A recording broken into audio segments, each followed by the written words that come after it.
उन राजनीतिक दलों को बेनकाब करने की कोशिश नहीं है जिनके ऊपर आप जिस तरह के गंभीर आरोप हो। आप ये बात मैं देखता हूं अक्सर कि वो कहते हैं कि आप उनको शामिल करिए। आप ये मानते हैं कि अजित पवार भ्रष्टाचारी हैं और लाल डायरी में जिनका जिनका नाम आ रहा है वो भ्रष्टाचारी हैं? अभी जिनका जिनका राजेंद्र गुढ़ा ने कहा कि उनका नार्को टेस्ट कराया जाए, क्या आप ये स्वीकार करते हैं कि ये भ्रष्टाचारी हैं और इनकी जांच होनी चाहिए? आप प्रधानमंत्री के स्टेटमेंट को या सरकार में शामिल होने की बात को थोड़ी देर के लिए भूल जाते हैं, लेकिन कम से कम ये आप स्वीकार करेंगे कि हाँ ये भ्रष्टाचारी हैं? ये आप स्वीकार करेंगे? मैं ये नहीं कहता कि भ्रष्टाचारी हैं, मेरे पास इसकी कोई जानकारी नहीं है, लेकिन उनके खिलाफ आरोप हैं, वह भ्रष्टाचार के आरोपी हैं। महाराष्ट्र में सिंचाई परियोजनाओं को लेकर उनके ऊपर भ्रष्टाचार के आरोप लगे हैं, सहकारी बैंकों में घपलों को लेकर के उनके ऊपर आरोप लगे हैं। छगन भुजबल साहब भ्रष्टाचार के आरोप में जेल जा चुके हैं, आरोप उनके ऊपर है, मामला न्यायालय में है। लेकिन जब आप शरद पवार के ऊपर आरोप लगाते हैं प्रधानमंत्री जी, तो क्या उनके कोई सजा थोड़ा हुई है? जिन जिन लोगों का नाम उन्होंने लिया, लाल डायरी में क्या है और क्या नहीं है ये मुझे नहीं पता, आपको भी पता नहीं है, आपको पता है कि नहीं पता मुझे नहीं जानकारी है। लेकिन अगर कोई आरोप है तो आरोप के बिना पर ही तो बात कही जा रही है। राजेंद्र गुढ़ा साहब ही तो आरोप लगा रहे हैं। अगर अगर अगर अगर आप अशोक गहलोत के खिलाफ कोई आरोप है, अगर उन्होंने आर्थिक भ्रष्टाचार करके अपनी सरकार बचाई, तो ये आज थोड़ा बचाई है। सरकार को बचे कितने महीने हो गए, कितने साल हो गए? क्या केंद्रीय एजेंसियां इसकी जानकारी नहीं कर सकती थी? गुढ़ा साहब जिस सरकार में मंत्री, अब इनके अनुसार तो उसी सरकार में मंत्री थे जो सरकार आर्थिक भ्रष्टाचार की वजह से बच गई थी। तो आप क्यों सरकार में शामिल थे? चलिए साहब, आप किसी वजह से रहे हो, आज आपके अगर आपका कांसेस कहता है कि नहीं होता तो सामने आना चाहिए, आप दे दीजिए, आप केंद्रीय एजेंसियों को दे दीजिए, माननीय प्रधानमंत्री प्रधानमंत्री से मिलकर उनको दे दीजिए। आप एक एफआईआर दर्ज करवा दीजिए। मत नहीं राजस्थान में हो रही है, दिल्ली में जाकर दर्ज करवा दीजिए, लेकिन बयानबाजी मत कीजिए।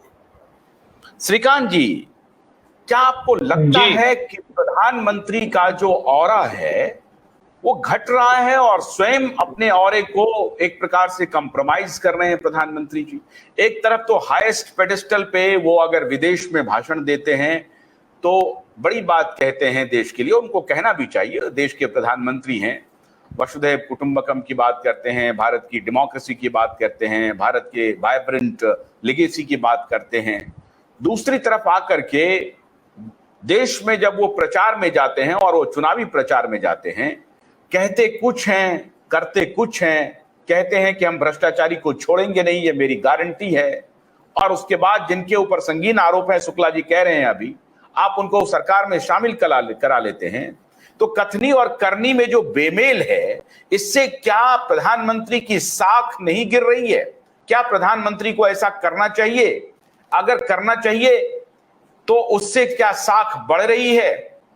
आपको लगता है कि प्रधानमंत्री अपने साख को धीरे धीरे गिरा रहे हैं? देखिए, मैं तो शुक्ला जी का मुरीद हो गया हूं, वाकई सही।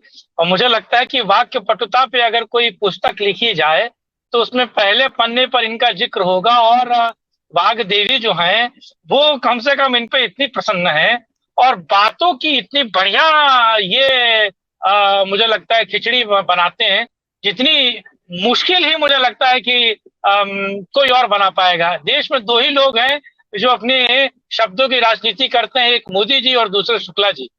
मुझे लगता है कि मोदी जी थोड़ा कम भी हो सकते हैं, लेकिन शुक्ला जी ऊपर ही हैं, ये मुझे इसमें कोई संदेह नहीं। अपने वक्तव्य में इन्होंने कहा कि जो लोग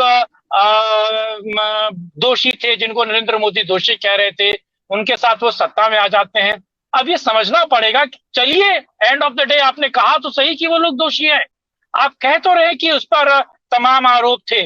और हाँ, मैं इसमें कोई दो राय नहीं है कि वो वापस अगर बीजेपी के साथ गठबंधन में आते हैं तो वो